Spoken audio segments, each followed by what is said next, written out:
Neden? Lakanın varken mi oluydu? Onluk oldu nere? Kızım yurtları işte.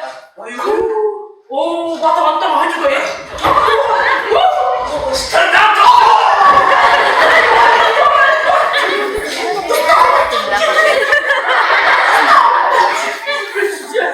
Resmen ne kadar senin yanlışta anlatacaklar.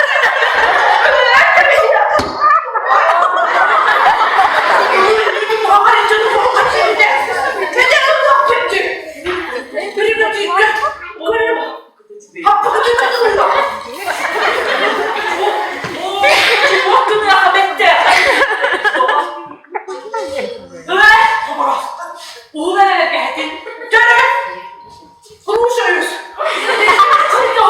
O neden beni kullanmında? Ben de kullanamam samanlarını. Hadi bunu söylüyorsun.